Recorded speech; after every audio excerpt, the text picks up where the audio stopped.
Well, good morning, everyone. This is the webinar from the Balanced Scorecard Institute, Strategic Project Initiatives and Management. I'm Joe DeCarlo, Director of Research and Technology and Senior Consultant for the Balanced Scorecard Institute. And I've kind of renamed this little subtitle here called Shifting Your Project Management into High Gear. Some of you that may have been on an earlier webinar this year of mine, you know I use this NASCAR, stock car, high gear, high-speed theme through these webinars, and this was a perfect one to use for strategic project initiatives and management. A little bit about my background. I spent 25 years with the IBM Corporation in various hardware software areas, consulting, education before retiring. Prior to that, I was a senior executive instructor at the Milwaukee School of Engineering in Milwaukee, Wisconsin, and was in the initial startup of the Executive in Residence program for an incubator for tech startups here in Sunnyvale, California, before joining the Balanced Scorecard Institute. All of those domestic and international locations, I've either lived, worked, taught, facilitated, coached executives, organizations, and companies around the world. I have an MBA in technology management, and I'm currently a doctoral candidate, hopefully by the end of this year, at the University of Phoenix. My contact information is there. There will be a copy of this link to this presentation sent to you at the conclusion, and you'll get that separately in an email, and you'll be able to link up. So I advocate you take a look at this biography page and contact me if you have any questions or just want to discuss project management and how it relates to strategy planning and balanced scorecard building. Just a little bit about questions during the webinar. You can see the chat box. Your message here or enter a question is on the screen now. And I have an assistant, Candace Raymer, who's in our Cary, North Carolina office. She's going to collect these questions as they come in, and then she's going to broadcast them to me over another application, and I'll be able to read the questions as they come in. That's one thing I do is at a certain point in time when I see questions come in, I try to jump to those and handle them as we go because I think it just helps submit and anchor the information that's being presented during the webinar. You can also follow up questions if you have any after the end, or if we get to the end and there's not enough time to handle questions, you can hit that website location right there. It's just balancedscorecard.org/contact, and I'll get back to you with the answers to your questions. So let's talk about shifting the gears into high gear for strategic initiatives and project management. If I use this stock car theme that I've used for some time, I was originally a drag racer, not a stock car racer, but this seems appropriate. One of the things that all of us do as strategists, strategy planning, have the responsibility for strategy management, is we do a fair amount of preparation so that when we launch our strategy plan or balanced scorecard system, we get a green flag just like they do here at the Daytona 500. We like everything to be lined up just proper. We've got all the strategic objectives. We got all the measures, targets set. We got the initiatives or projects set in place. And we would like to think that the entire stream of activity, or the race, so to speak in this case, could stay in perfect alignment. The fact and the reality is that we know along the way that things change in business, change in the macro environment, change in the micro environment, and pretty soon we've got some disorderly situations that we have to deal with. Sometimes they can get extremely messy, even more messy, and that causes us to take an evaluation or step back, or a yellow flag in this case, to say, what do we need to do? Because the last thing we want to be is unhappy, as Danica has been here after a lot of NASCAR races trying to get to that finish line and finish as first in her particular race. So let's talk about this theme. Is going to carry this car theme throughout this entire presentation, and I'll be relating some of these to our topics. First of all, let's talk about the rules of the road. Because we've got a race car theme, We've got things like tips and techniques. These are things that should be set in place for the balanced scorecard or the strategy to keep it in motion. Keep it in motion in order to generate value for the customers or the organization. In other words, these green lights are the things that you must do. Don't do these and you'll fall down to the bottom of this list and you'll get yourself into a red light situation or a trap. Communications program and alignment efforts across the entire organization. You're going to find in this presentation that you're going to hear the word communications so many times you're going to think, am I in the right webinar? I thought this was supposed to be about project management and initiatives. Communications, as it turns out, and you will see in the practice of project management, is extremely important. In fact, it is one of two major issues that we'll talk about coming up as we look at the states of project management. You need to make sure that everyone knows their required contributions to the organization's strategic success. Monitoring. What are you doing to monitor the implementation and execution of the scorecard, strategy, project portfolios, and individual projects? As you well know, when you start doing strategy planning and you determine your final strategic initiatives, one of the things you'll get into almost immediately is a process or a project integration management situation because you identified new strategic initiatives and you may already have a number of initiatives that are critical already underway. So how do you integrate those together? Traps to avoid in the implementation of scorecard and strategy. In other words, do not forget to do or ignore. You'll put yourself in a trap, red light situation very quickly. Everything in this presentation relates to the Balanced Scorecard Institute's 9 steps to success. We start with a program launch and come straight around to evaluation in 9 steps. We're going to be talking a lot about those strategic initiatives in step 6 because these are the projects and programs that you put in place to support those objectives that were defined back in step 3. You'll see very quickly that every strategic objective has 2 streams of influence to it. The performance and the targets, performance measures and targets that you identified for that objective, and also the initiatives or projects that were put in place to help resolve that project separately. Now, in this 9-step process, the thing that you're going to see very quickly is that you're going to have to follow these in a serial order. Very, very risky business to do any of these out of stream. So one of the main takeaways on this is once you start this process, stay in the order that it's prescribed. Let's talk about a balanced scorecard. Some of you on the phone may not know what a balanced scorecard is. Well, it basically has 4 attributes associated with it. It's a communications tool. That communications words, again, coming up throughout this presentation. It communicates the vision, mission, strategy to the employees and other stakeholders. In itself, in one graphic, you can communicate the entire strategy to whatever audience you're talking to. It provides alignment on the day-to-day work.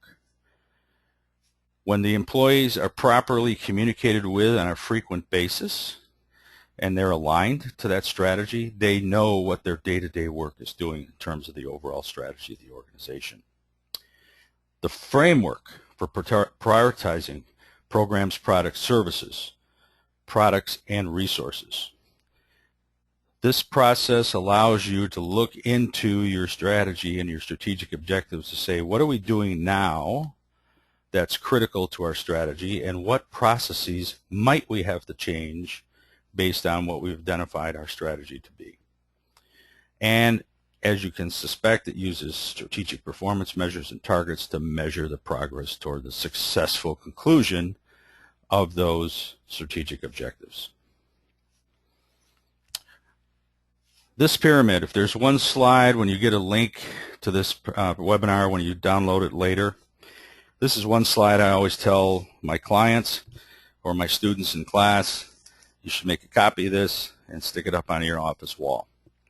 Because these are the components that make up strategic planning through the Balanced Scorecard. There's also very big message that this pyramid sends you in terms of project management and portfolio management. Starting at the top, mission, what is it we do, what's our purpose? Vision, where do we want to be in the future?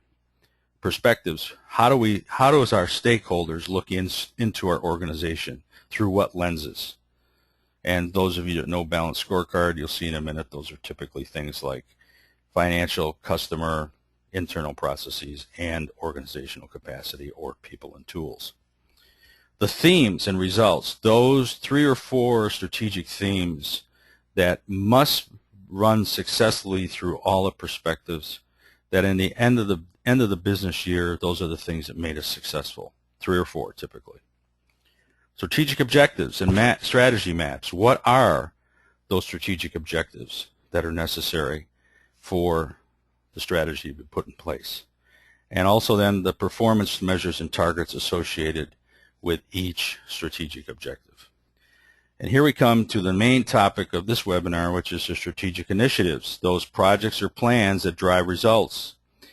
The biggest message on this graphic is you need to look at the amount of real estate, square footage, square inches, whatever you want to call it, of strategic initiatives. It is the foundation. It is the ground level.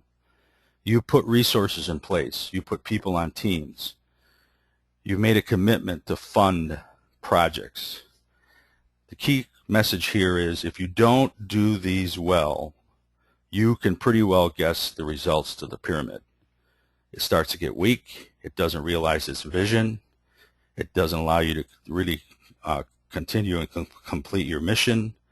And in effect, this pyramid could tip. So strategic initiatives, projects, portfolio management of projects, extremely important.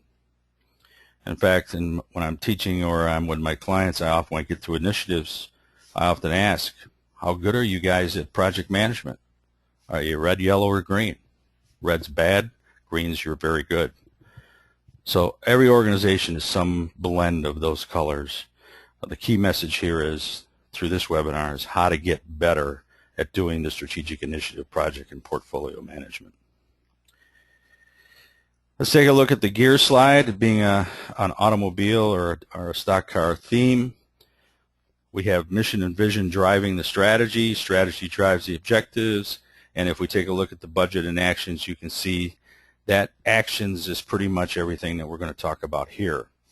It's specifically the project and activities and tasks, and related to that are the schedule, scope, resources, and risk. So there's a action reaction here that gets done through this process, and that's what these gear slide is to show. What is a balanced scorecard? That is a representation of a balanced scorecard for those that don't know. There's the strategic objectives down the left column. There are the perspectives, financial, customer, internal process, organizational capacity. We have a commentary. What does the objective mean, and what is the intended results? Who's the owner and who's responsible? We're going to come back to these objective owners in just a minute, because you're going to find that they play a very important part in project management and portfolio management. Performance measures. How is that objective performing? Projects. Key to our talk today on strategic initiatives. And then eventually over time, you're going to take that top-level organizational strategy and you're going to align it or cascade it down to the departments and individuals. The whole scorecard in itself is a value creation engine. How do I create value for our customers, our stakeholders, moving up that particular strategy map? That's the key element. How about these objective owners' roles related to project management and portfolio management? You can see right away that the objective owner owns the objectives and what they're accountable for, what they need to report, and what the strategic thinking and analysis that they have to apply. But in the center column is the project management or project management owner, or the performance measure owner. These are the statisticians. These are the ones that help the objective owner decipher the data, where they can apply various analytics, what they need to change in terms of the targets and the performance measures. It's the strategic initiatives project manager plus team that gets to the element of that stream of influence on an objective that's project or initiative related. It's very basic project management 101.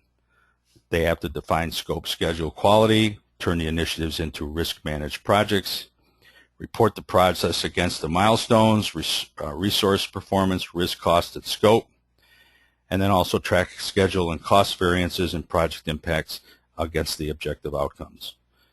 They also have to monitor, control, and they recommend prioritization schemes. We're going to cover one prioritization scheme as we go through this webinar today. So this objective owner, while they have control and are responsible and accountable for the entire strategic objective, they've got assistants. They should have assistants.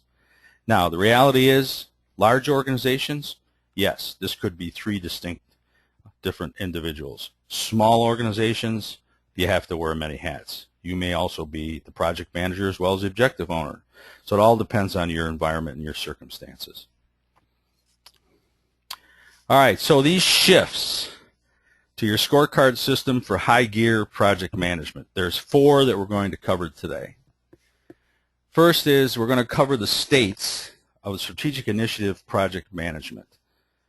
As you'll find out as we go forward, the state of project management, initiative management, portfolio management, project management 101, they have some of the things that are important regarding project management.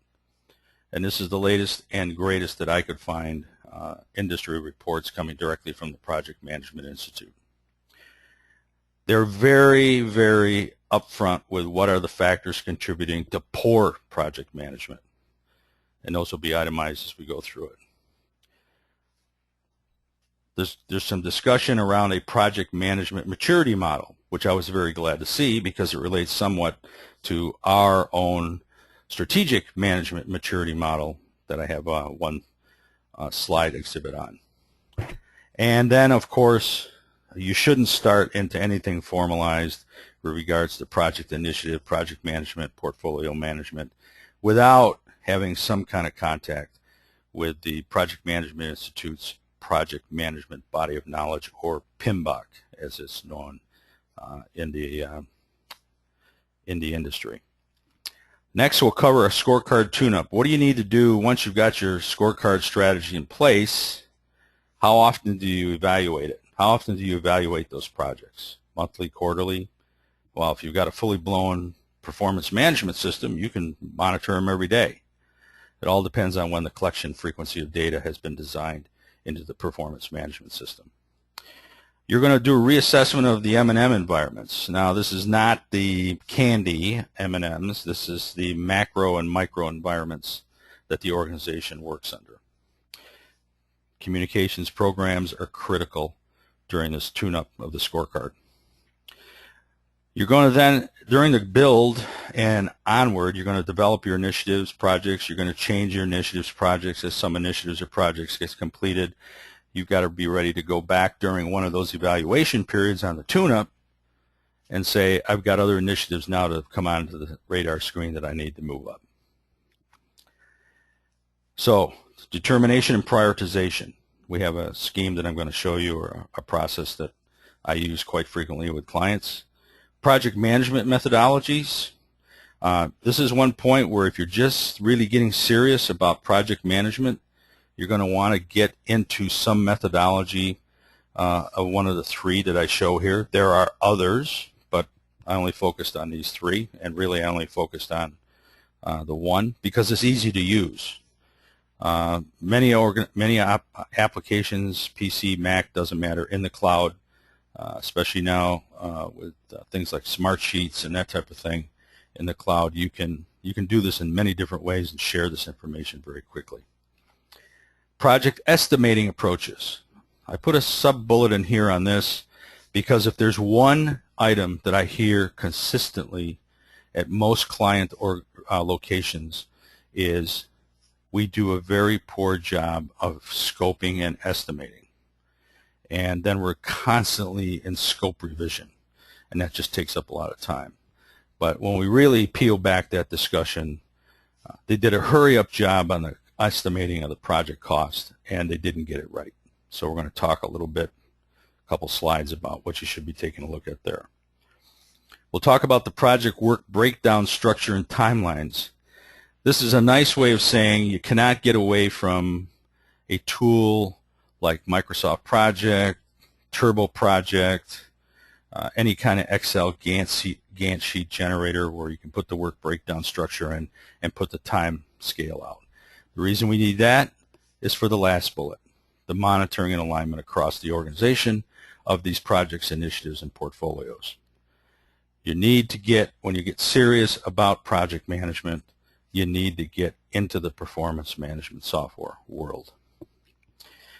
All right, so let's talk first about the state of strategic initiative project management. And the graphic that I used here was the standard. Those of you in the project management world know that the standard triangle sides are schedule, resources, and scope. But to put this in context, we keep that schedule, resources, and scope as the major triangle and add strategy-based projects, because every project here has to have a home on that strategy, or in that strategy, on that strategy map, and into a strategic objective. So this is the first place where you're probably going to bump up against, oh, we've had this project running for years and we just continually do it. You go through the strategy plan, you go through the strategy build, you go through the balanced scorecard build.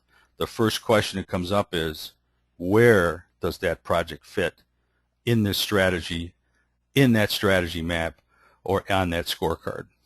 Some cases, it doesn't reach a high priority anymore. So this is where in most strategy scorecard build processes, you often read in the literature that it talks about process improvement. Something's going to change. The entire strategy planning effort, scorecard building effort, that's a change in itself. That's a change management driver in itself. You're asking the organization to do something now very focused on what their long-term strategy should be. So you're changing the way that they're thinking and acting on a daily basis for the organization. We take a look at Project Management Institute's couple of reports, some supporting reports over the years that are referenced at the bottom. Here's where the latest data shows that projects and programs, by their very nature, drive change in the organization. Unfortunately, we've got 18% over the reporting period here of 2014. 18% say they're highly effective change enablers. 18% say they're minimally effective, and only 64% say they're moderately effective. So there's a real flux change going on here. Now the good news is, if you read the details of these reports, this has gotten better, but it's not great yet, as you'll see coming up. Now how do we change or translate that 64, 18, and 18 in terms of their success? Well, unfortunately, we have to change it into dollars. So the key message here is that 149 million US, the amount lost for every $1 billion spent on strategic initiatives due to poor project performance. So remember earlier when I said, I asked the question, how are you guys on project management, red, yellow, green? This is what the results of a yellow or a red might be. You can see the statistics there, but looking at the strategic initiatives, organizations report that only 52% of these are successful. So there's a real steep climb here to get this into a stronger, even out of the yellow zone and into something that's green, that's successful. Many initiatives, significant greater impact. 15% of every dollar spent on strategic initiatives is lost. So that's a high percentage that stockholders, stakeholders, C-suite don't like to see those kind of numbers. So that's why you need to have better focus on what your projects are designed and how they're scoped and how they're estimated and how they're executed. Let's take a look at another thing. Here we go with the communications again. 59% of the executives, managers, and there's the study was conducted to January 2014, 723 project managers, 5 or more years project management, and currently doing professional project program or portfolio management full-time. So this is loud and clear from active specialist professionals in the project industry speaking.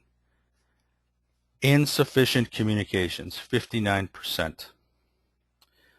There's a lack of leadership, 56%.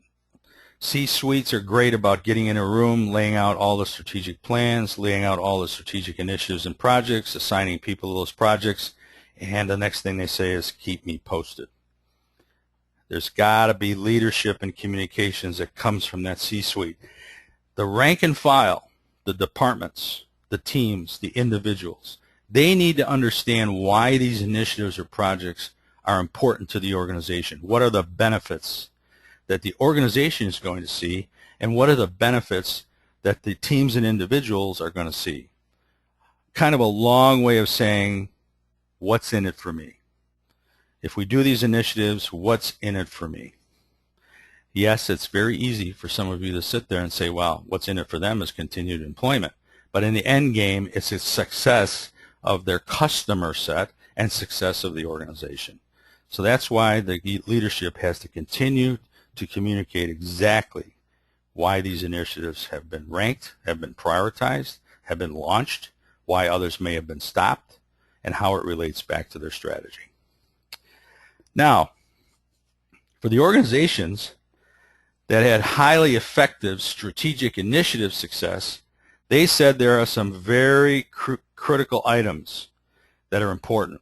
And this helps start getting down to that level of, are you good at project management, portfolio management, or not? Well, first thing is having well-defined milestones and metrics. Double-edged sword there. The metrics and the milestones relate directly to the scoping and estimating. Do you have the right scoping and metrics in the project plans? Here's senior management committed to the change, committed to the projects, committed to the initiatives. That relates back to the leadership and sufficient communications. Concrete ownership and accountability. Well, you just saw the objective owner roles and responsibilities. Hopefully you're in an organization where he or she has some additional assistance in the performance measure side and the project management side. Standardized project management practices.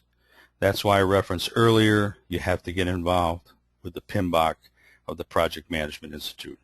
You can use whatever body of knowledge you want. The message here is, if you're going to use it, stick with it and exercise it to its fullest extent.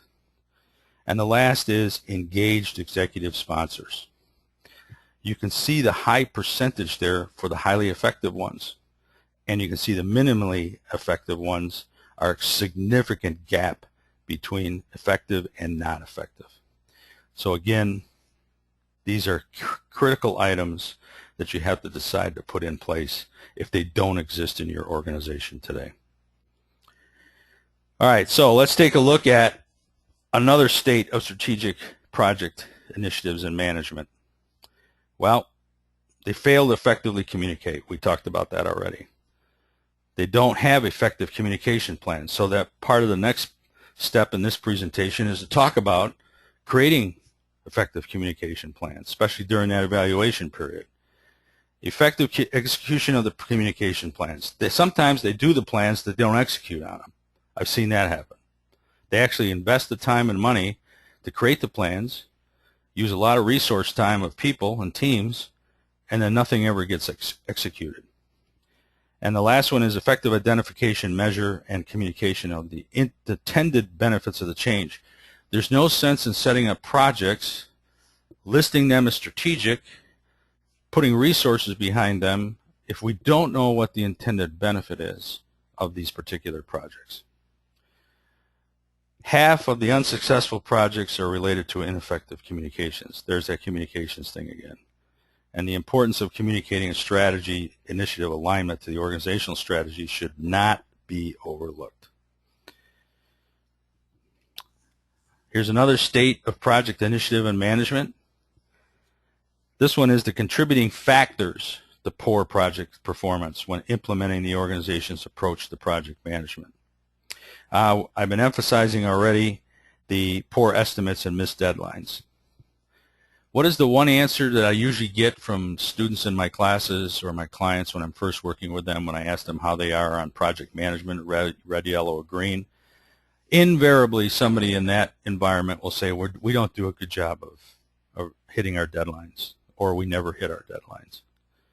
If that's a known culture for your project management initiatives, you really have to focus on that, on fixing it. Lack of executive sponsorship. Poorly defined goals and objectives. Now, hopefully, going through the strategy building process, creating the strategic objectives, you know exactly what the objectives are for that project and what it relates to. Changes in scope mid-project.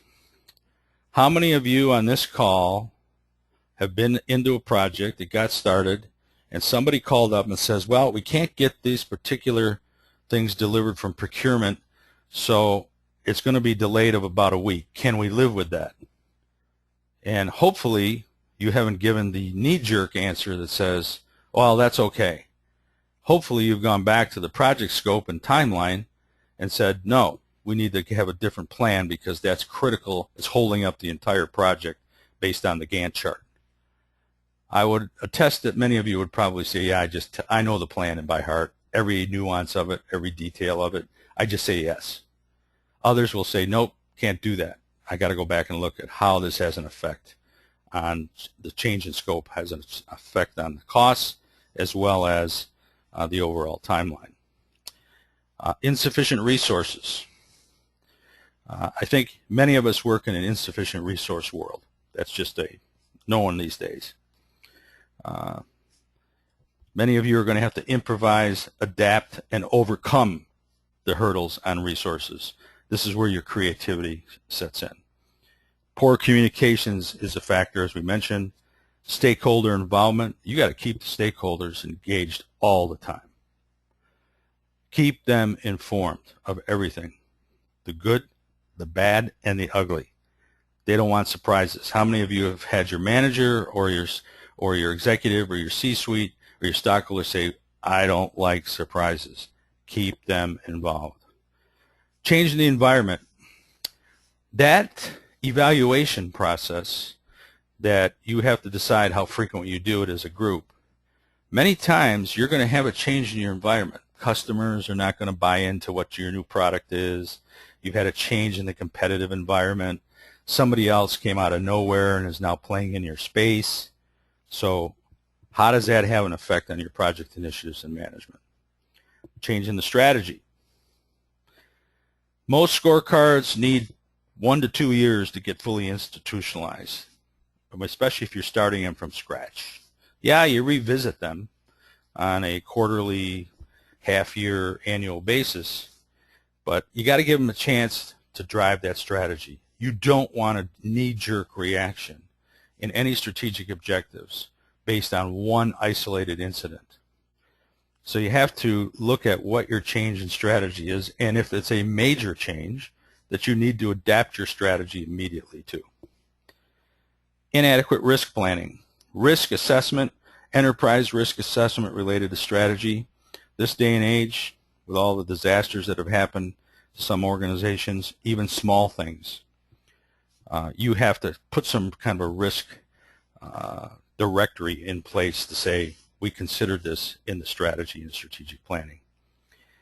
And hopefully you've got some kind of change management capabilities in your project so you know exactly when that scope change took place, who was notified, who signed off, who had reservations, etc., etc.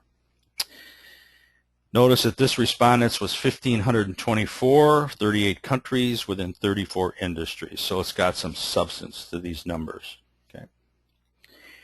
Here's the project management maturity model from PwC.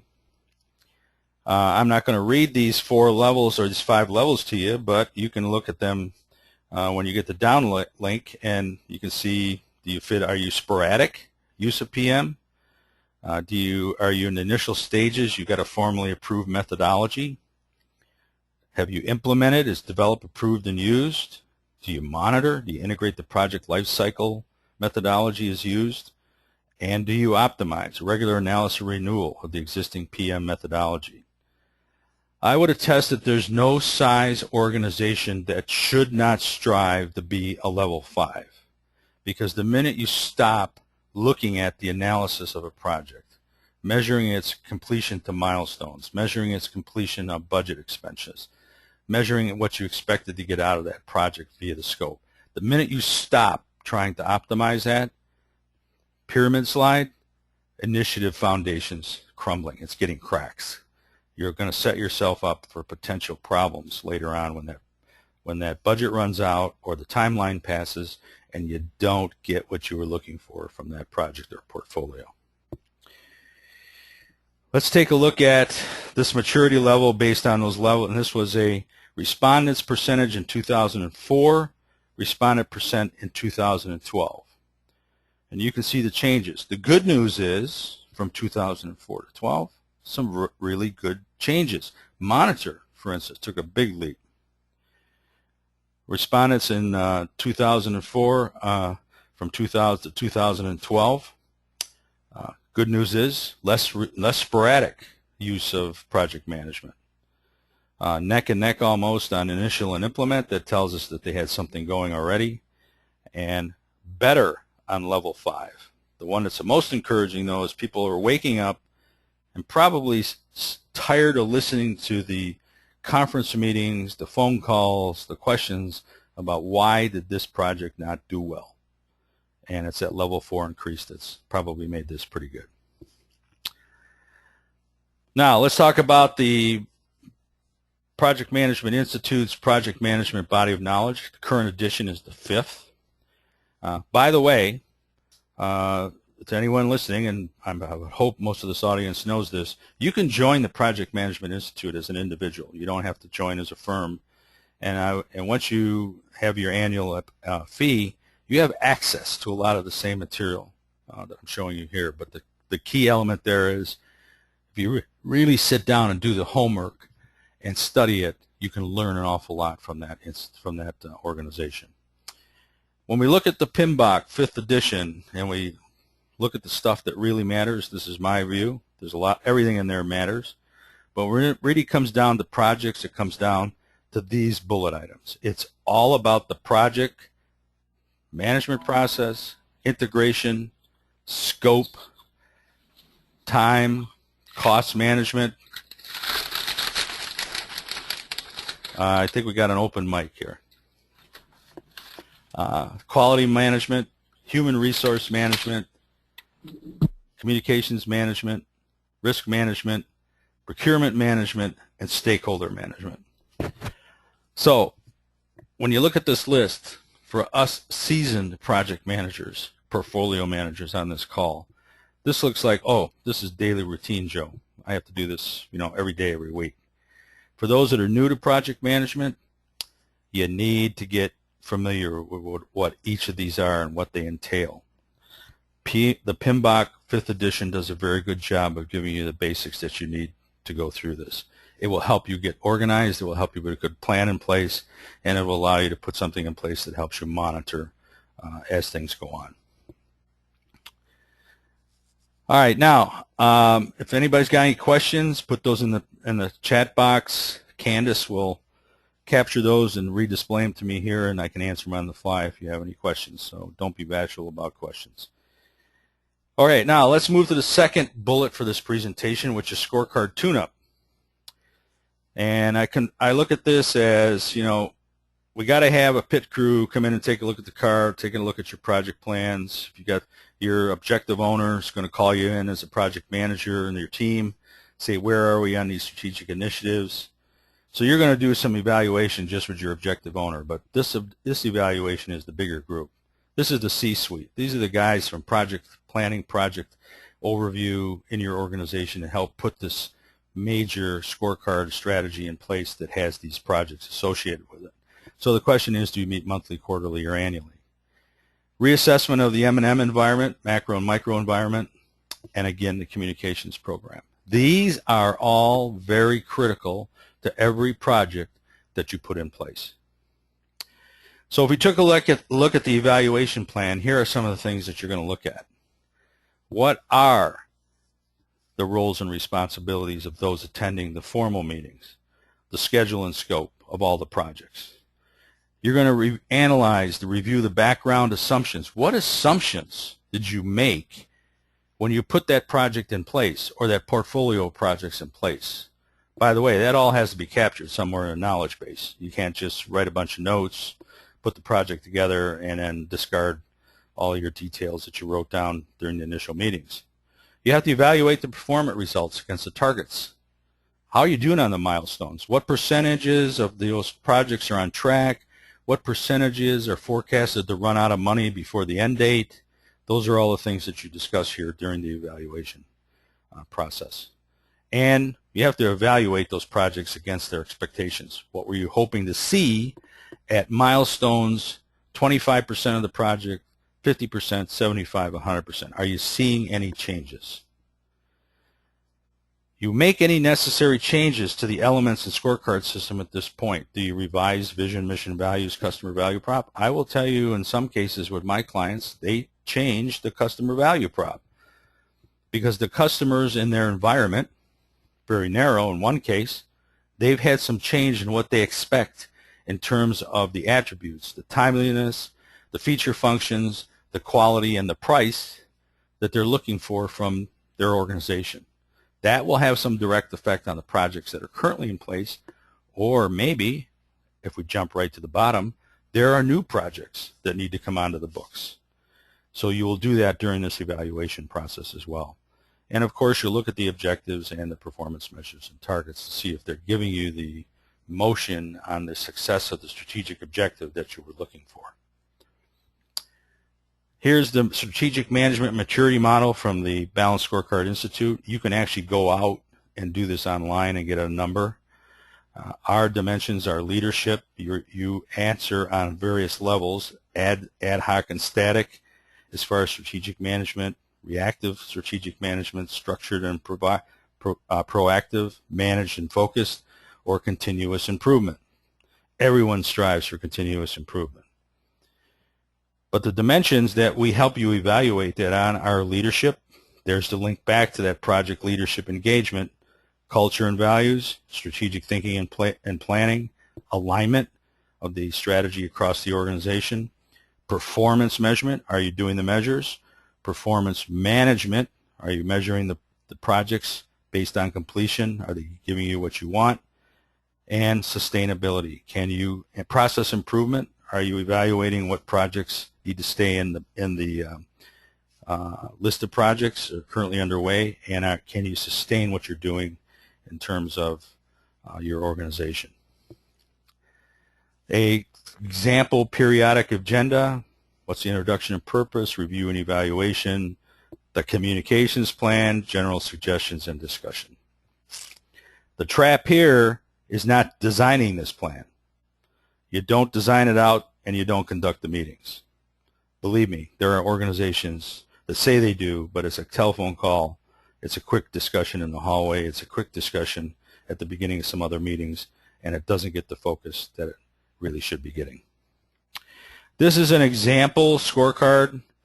I'm not going to go through it in detail in terms of periodic plan, but notice the green in the middle. If you want the full copy, after this concludes, send me an email once you get the link, and I can send you the full plan. There's other columns and some more rows that could not fit on the PowerPoint real estate. Macro and micro environments, just as a reminder of what you need to look at. These have to be looked at for your projects as well. Have there been some technological forces that you scoped out a year ago on a 3-year project that have changed? Probably is going to require the project management team and the executives to sit down, sponsors, and say, okay, exactly what do we need to change based on a technological change? Sometimes you'll want to do a strategy profile. Where are we in that M&M environment based on function, timeliness, economics, quality, image, and relationship, where we are and where our competition is now? Do we need to put any projects in place that close those gaps? You can see those green circles. That white space is where, in this case, this Fortune 150 client said, we got to close that gap. We got to raise us up to our competition. That may require new strategic initiatives. This is a component listing, and you can see a big chunk of that in lines 16, 17, and 18 have to do with the projects. So the projects always get looked at, and those red boxes, those are the ones that typically need to get changed, and then it would also drive a change in the data definitions, but they're really included with the commentary as well. So what are the traps on the reassessment of the macro-micro environment or the evaluation? Not planning and not executing on. Number one.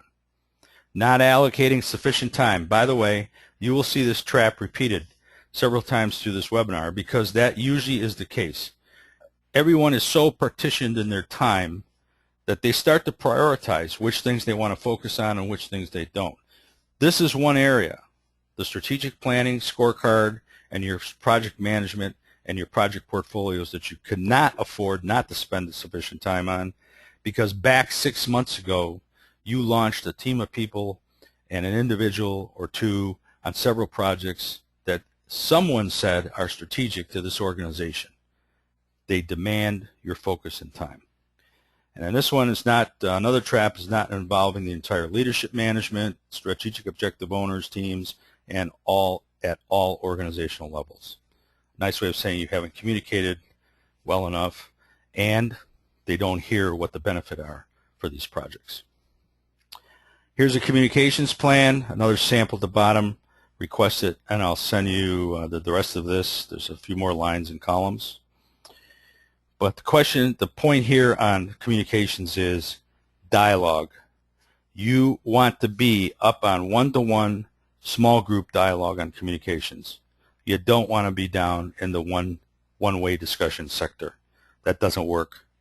It's almost one of those cases where you might as well not invest the time writing that email because the impact of it or the effectiveness of it is not going to be as much as talking to them one-to-one or small group dialogue, reinforcing the need for communications. For those of you that have to formulate communication plans, here's a little template that you can use. Identify the audience, the behavior, the resistance, the pain solved, or what's in it for me, key messages, medium, whose voice. By the way, these same column heads are for projects as well, as you'll see in a minute with a commentary form that I have coming up to show you. You don't want to take it from me or take it from Project Management Institute. Listen to the godfather of change, John Kotter. Under communicating the vision by a factor of 10, 100, or even 1,000. That's one of the errors. One of the solutions is consider every possible form of media to carry your strategic message to the employees, in this case, your project teams. Let them know how it's going.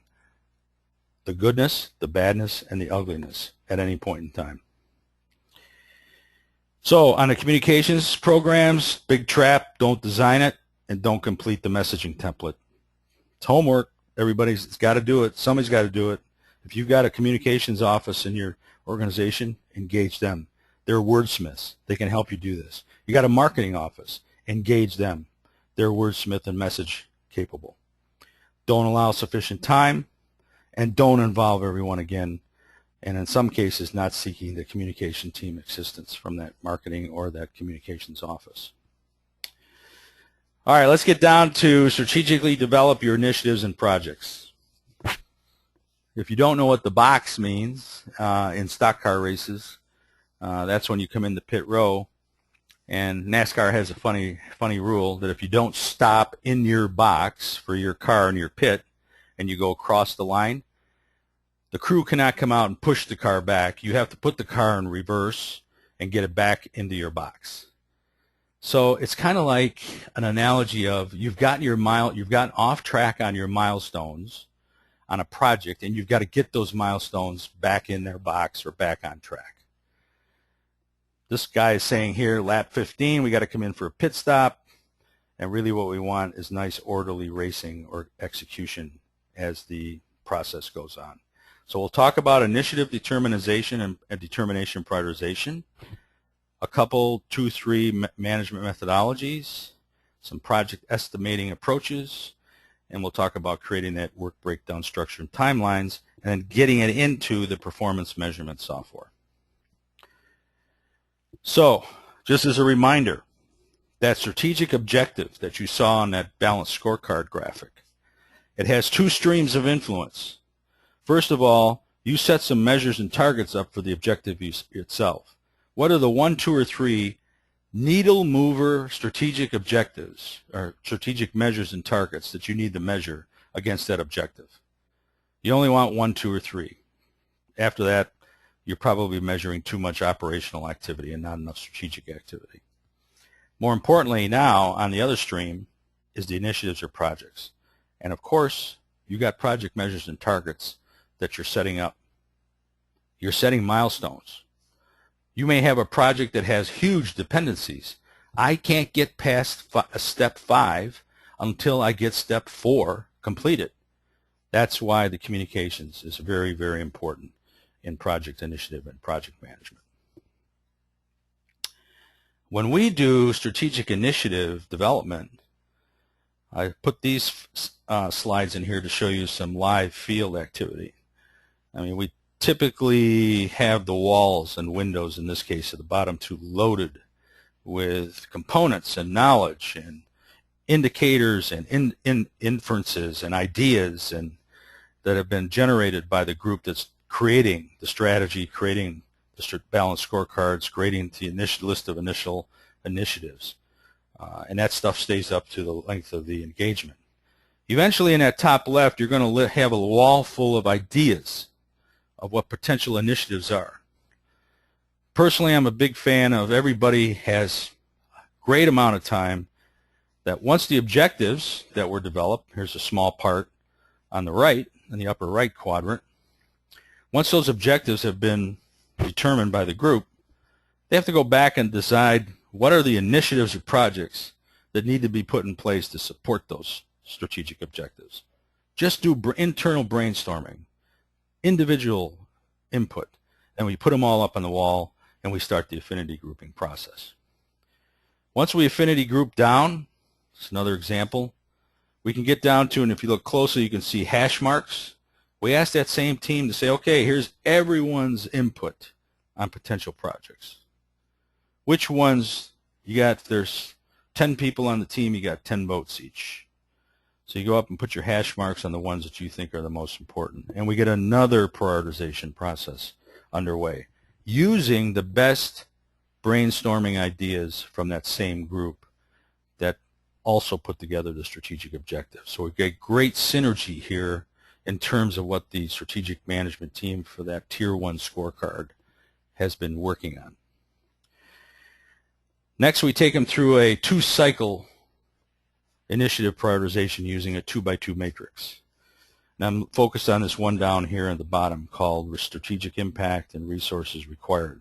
And you can see what the basic elements are. Well, if it doesn't have big strategic impact and low resources, well, low resources required. But the key thing here from a C-suite strategy planning is I have potentially quick wins I can put in here. I don't need to invest a lot, and I don't need to invest a lot of resources or money, and I can get it done pretty quick. Notice communications moment. This goes back to communications. You have to tell your rank and file. You have to tell the rest of the organization that you've completed some of these strategic initiatives. High-end strategic impact, well, low resources but high impact. Those are probably, you would say, got to do those. Big ticket, big strategic impact, definitely need to look at. Anything in the lower right quadrant, questionable. The resources are too high, money and people, and they don't have really heavy strategic impact. By the way, that is just a discussion. And after we get those ones that were labeled with the picks or the how many votes they had, we work just with that set. We give those a number, and we go through a interactive session that says, okay, where does potential initiative project number 2, where does it fall? High impact, low resources. Then you put it on the board and it becomes visual. And this is the first step to getting a lot of initiatives prioritized down to a small number. Oh, by the way, if you read enough literature about strategic project initiatives and portfolios of initiatives, you will start to see a common theme that says the firm normally tries, or the organization normally tries, to do too many projects, even if it has the resources to do them, and ultimately fails miserably on most of them. So it kind of goes back to that old adage, do you want to do 100 things poorly or 10 things very, very well? Resist the temptation to try to put everything off that board onto your initial list of strategic initiatives. You really have to get down to a working set that you have and can complete in the time frame that you've scoped out eventually for those projects. Just go back here and look. You got a whole bunch off there on the right that are waiting. They're on the bench. They're in the clubhouse. Yeah, they're there. They've been identified. And as soon as something completes off this list that might be number 20, number 2, you can move another one of those in and start working on it. So it becomes very dynamic. Once you get done with cycle 1, here's where the project planning starts. And you go back and you look at this document. Notice this cell on the left, strategic objectives primarily impacted. Now that objective owner, probably the performance measure folks as well as the project folks, have to sit down and do the first initial high-level scope of those projects that made it onto that final at the end of that first cycle. That cell becomes very important. After you fill out all these other cells, which by the way follows very closely to what the PMBOK version 5 says, you will have a better view of a project that was high and what other objectives it impacts on your strategy map. You come back for cycle 2 because now you've got the initiative commentary filled out and you've got the objectives supported. There's 2 different ones, but you're going to work from that one you just did before, which is initiative commentary template. Now you can put them on the quadrant or the 2x2 matrix by objectives impacted. Very, very specific.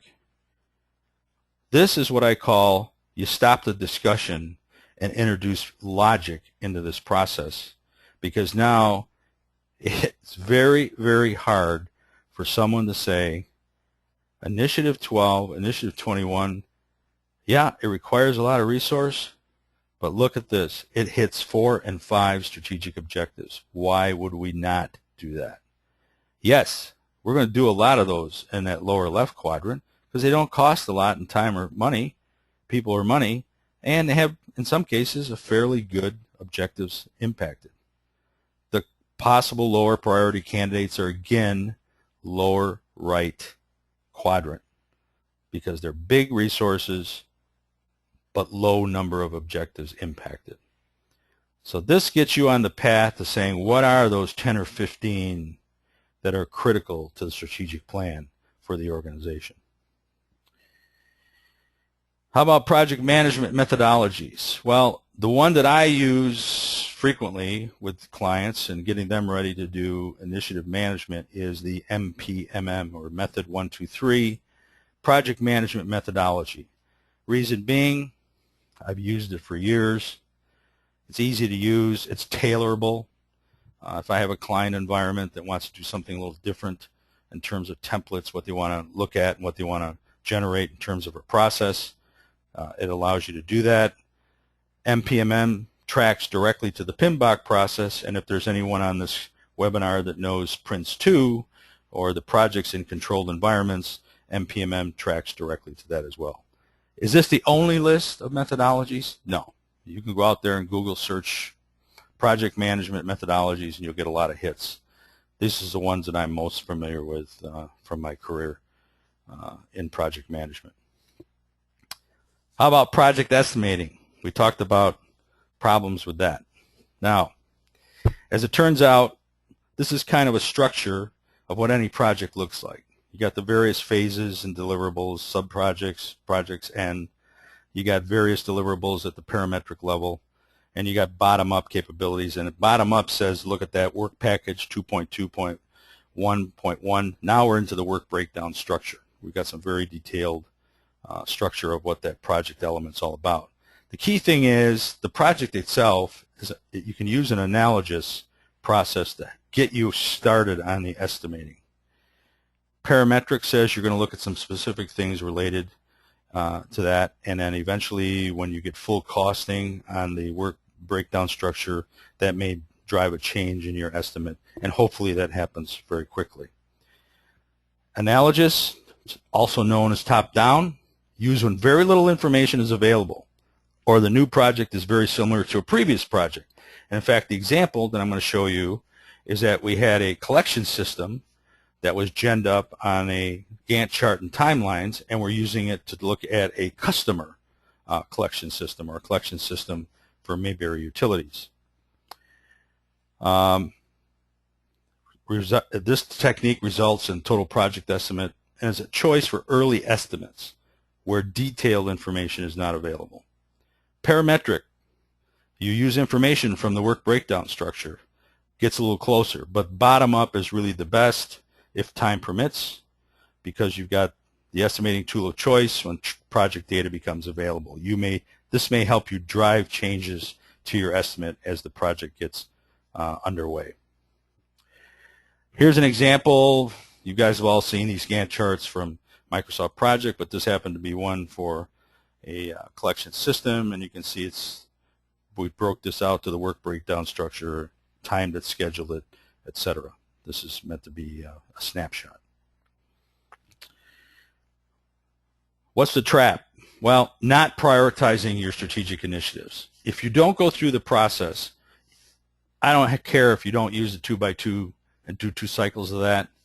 Do some process, do some voting, do some anything that drives a conversation, drives a request for evidence-based scoping that's been done via, in my case, the initiative commentary, and gets you closer to something that says these are the top 10 or 15 or 20 that we should be looking at. Not following the prescribed project management methodology. If you're just going off and doing something that you think is almost clairvoyant or intuitive, you need to get involved with some methodology so you can see exactly what the steps and templates are. Don't take time to fully understand the costs estimating. That will certainly set you up for failure. And not completing the work breakdown structure and the timelines. Once again, it's a time-driven aspect. Don't involve leadership, strategic objective owner teams at all levels.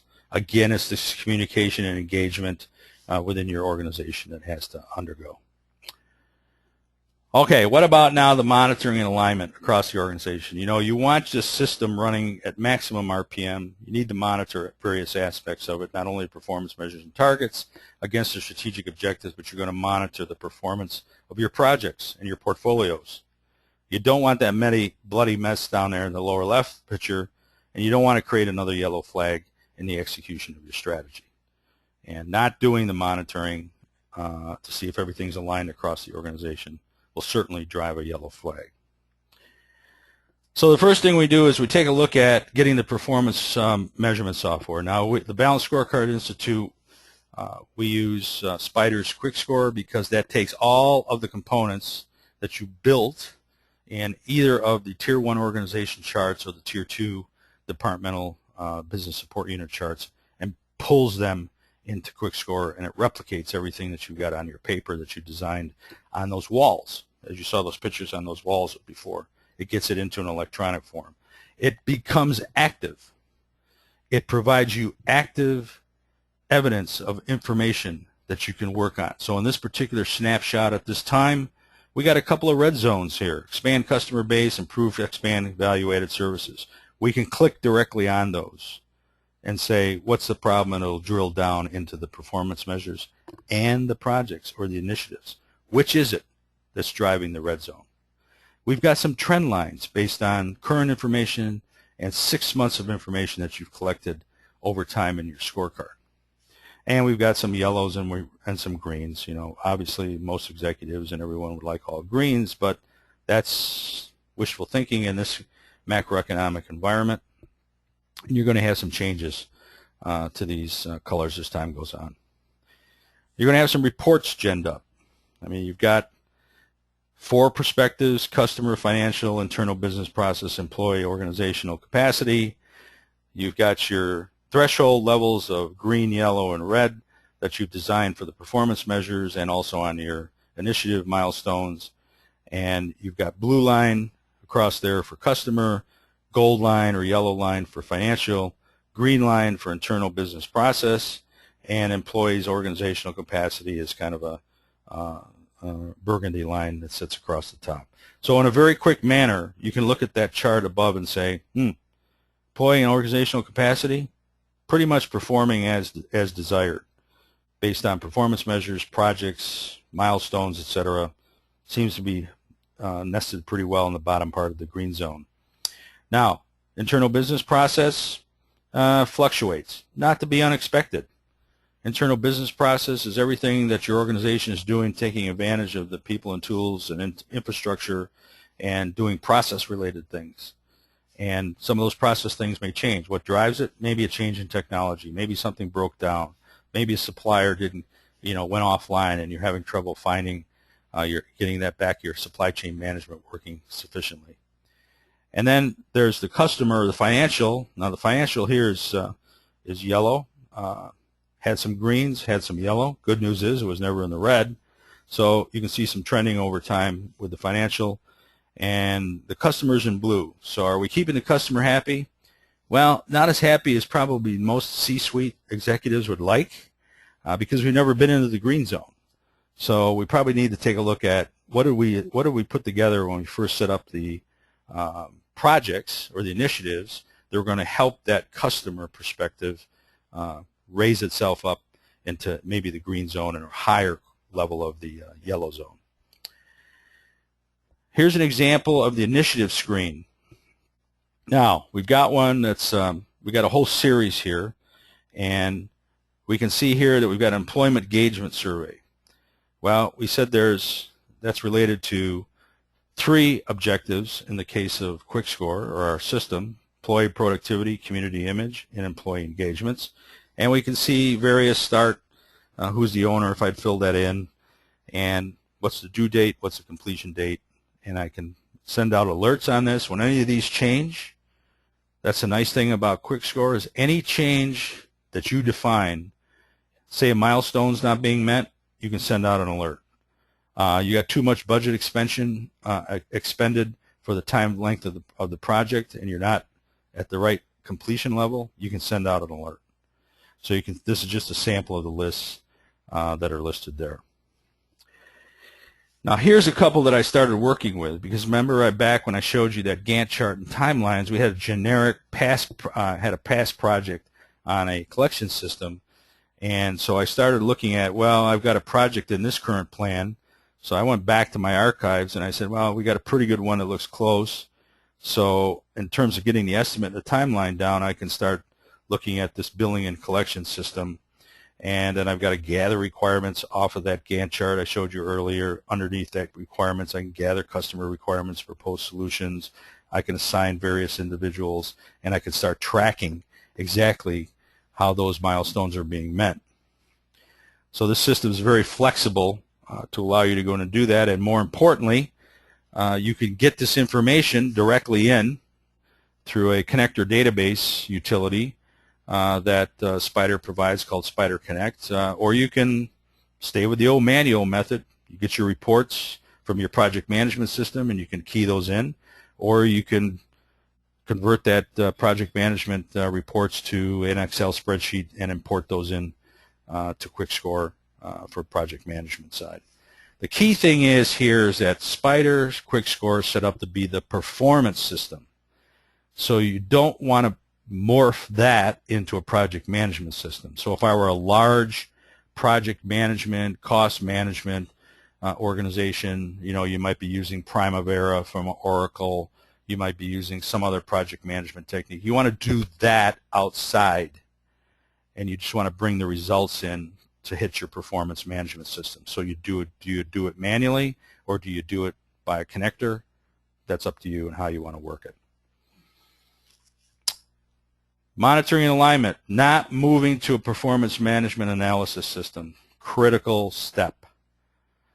I would say the days of being a successful enterprise running your business by pure Excel are numbered. Mainly because Analytics 3.2 has hit the mainstream. You've all heard the big data and read the big data articles. There's too much information out there that needs to be pulled, needs to be entered into a performance management system, and needs to be put through some kind of analytic analysis.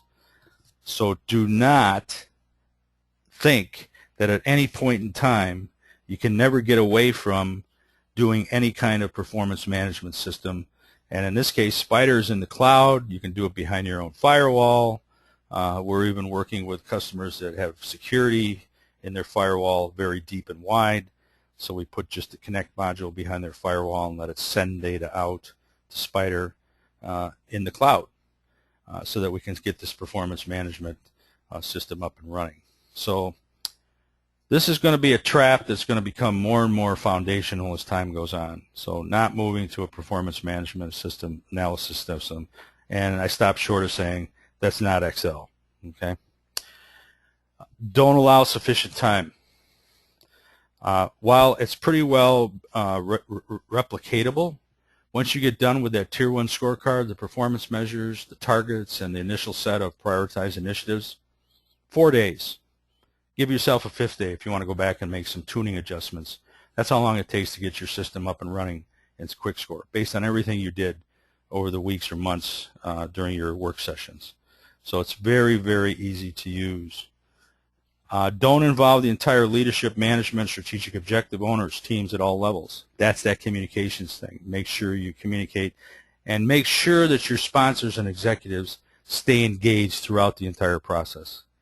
Because remember, at this point, the executives in the C-suite, they're not only carrying the message in the communications about the strategy for the organization, they have to be able to turn to you, potentially as the project manager, to help them carry the message so that they can also be schooled up on how to carry the message about what's happening with these strategic initiatives.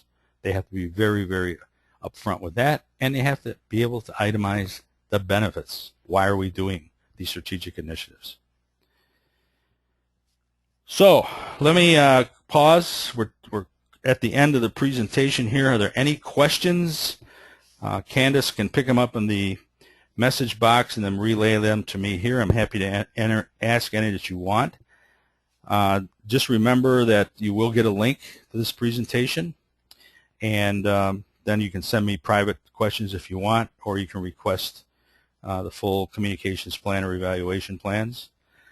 Any questions?